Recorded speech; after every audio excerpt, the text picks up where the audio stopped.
Hey everyone, welcome to the channel. My name is Siffco, and I'm going to be talking about Oblivion Remastered. Bethesda Game Studios decided to shadow drop this game yesterday to everyone's surprise. No media, no early reviews, no exclusive access, just a straight up shadow drop and let the gamers play. The original came out in 2006 and I was just a wee boy back then. In this video I'm going to give you my thoughts and my first impressions of the game. I played this on PC on Xbox Game Pass with an RTX 3080 and a Ryzen 9. So I played a lot of Oblivion when it came out. Oblivion was such a huge step up visually, just overall with gameplay and fighting mechanics, and even the dialogue system was a huge jump from Morrowind. You just had so many options and so many things to do and so many places to explore and just quality. And what Bethesda Game Studios did here, and with the help of Virtuos, they kept everything intact with a remaster but with a visual upgrade. We've all been kind of getting tired of Bethesda's engine and how things are working in Fallout and in Starfield, and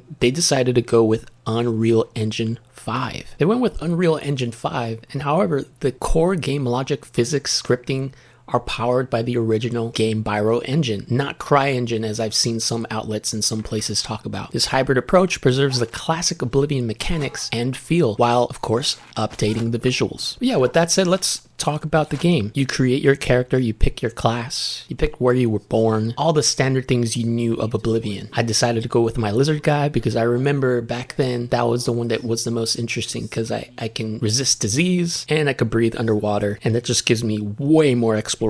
And not to mention that they're really good at picking locks. In the meta in these games, you gotta be sneaking and shooting your bow and arrow, and that is legit peak gaming. It was so much fun, and it's the same with this remaster. So maybe you're like me, you played a lot of Oblivion over and over, and Skyrim came out, you played over and over, and I never replayed them. And so with this remaster and the beautiful graphics, I found myself just really enjoying diving back into Oblivion and Elder Scrolls 4. The game starts you off with a wonderful view of the scenery and the monologue of the Emperor, and the audio visuals are absolutely insane. They're upgraded, the audio especially, and I just found myself enjoying this new game. It feels really like a new game. I have seen the gates of Oblivion, beyond which no waking eye may see. This voice acting Behold, is great. In darkness, a doom sweeps the land. Wow. You create your character, you pick where you were born, you pick their race, and all just the standard things you would expect from Oblivion. Nothing's really changed. The same menus and the same sounds. They're all the same and very familiar. Once you pick your race, you're in a prison and you're greeted by another prisoner across the way, and he just, this is Bethesda cleverly flexing that they know what class you picked, and so it'll respond in a certain way. And I just love that this person commented that I would never see the ocean again because I can swim and do all that stuff. Knowing you'll never get to swim again. Wow. Sometimes when they let us in the yard, you can hear the sounds from the lake. The boats, the gulls, so close. The Emperor shows up with his bodyguards and you're kind of thrown into this again, and everything's the same. You go through the dungeons, you go through this tutorial area, and the game runs great. In dungeons, in closed areas, homes, and the game runs amazing. Fighting the rats with a bow and arrow, hearing the sound. But the difference is this game looks like a modern game. Again, I haven't played this game in such a long time, but I replayed it so much that I knew one thing I was looking forward to, and this happens with all Bethesda games. Just like Fallout 3, Fallout 4, Oblivion, Skyrim, you'll have this point where you get out of the prison and you're able to just see the open world. Boys, this is the best experience these are my favorite parts of the Elder Scrolls right here, is whenever you get out and just seeing the open world was like the most amazing thing ever in gaming, just ever, bro. It's just an amazing experience. It's something in gaming that I'll never forget.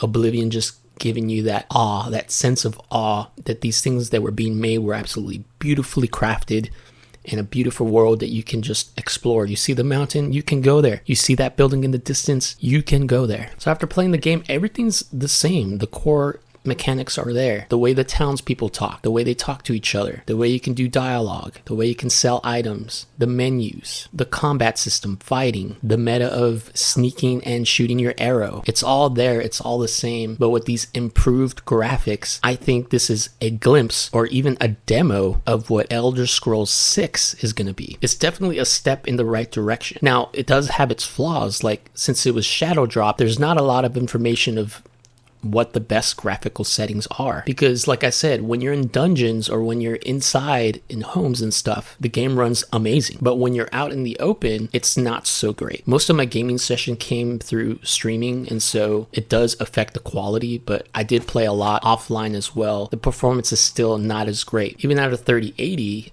I still struggled to stay at 60 frames per second. Now, once I tinkered with settings, I found a good, comfortable 45, 50, 60 kind of frames area that was consistent. But again, since this was shadow dropped, it's going to take some time to figure out what the right settings are. But again, that is just in the open world. The only time I got a consistent 60 frames was at nighttime. And again, even with that, it's still a really good game, and I'm assuming with updates it's going to be even better. Only thing I can see is that they still have loading screens. You'd think that maybe they would have tried to minimize the loading screens. You go in a lot of dungeons, so you're going to be spending a lot of time in dungeons, but every once in a while, yeah, you'll go into a city and you'll go into a store and it'll have that Starfield vibe of like loading screens. But again, this is a remaster, so hopefully in the future they'll just eliminate those loading screens a bit. Now, I wanted to play the main story to be like, hey, you know what, I should play the main story, that way at least like it'll be like a proper review. But then I remembered Oblivion is how you play it. I love doing everything on the side before I get to the main quest, and that's what I did. I went to the main quest, but then I went through the unbeaten path and I just tested out some things, and really you just get a sense of this is all the same, just upgraded. I'm here for it. It's a great way, it's probably the best way to play Oblivion now, because the graphics are just so wonderful, and seeing these same places just graphically redone are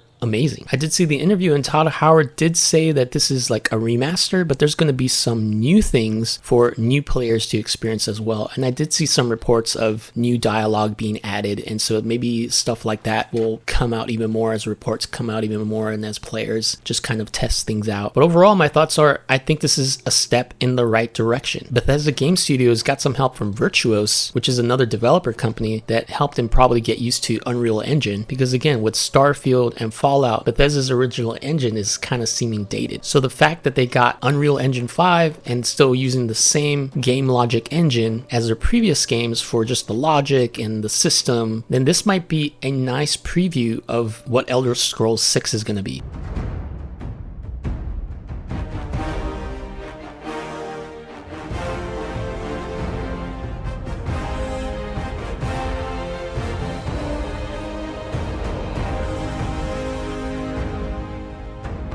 Or at least for what future remasters might be. Last time I checked, it was like 100,000 players. It's on Steam with very positive reviews with 13,000, and people are just playing the game and experiencing this. And again, I got this on Game Pass, so I'm paying like $10 a month, and I got this day one. It doesn't have all the DLCs and stuff, but if you're like me who just played the heck out of it back in the day and wanted an excuse to jump back in, this is a great way to do it. So that's the video. Thanks so much for being here. Please leave a like and subscribe for more videos like this. Tomorrow I'll be playing Obscure 33 and checking that out as that comes out on Game Pass as well, and I'll be giving you my review. I'll also be streaming a bit of it just to give you guys some rough thoughts and first impressions. But again, thank you for being here. Please like and subscribe, and until next time, happy gaming. You there? Oh, it's another one. I knew it.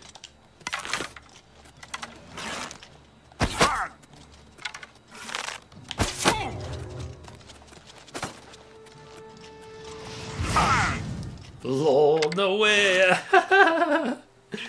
Dude, that was epic. That was so epic.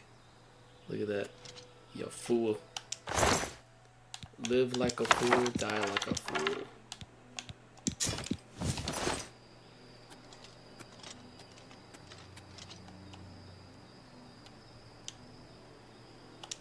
There you go, brother. No one deserves it. No one deserves that. Oh, by the way.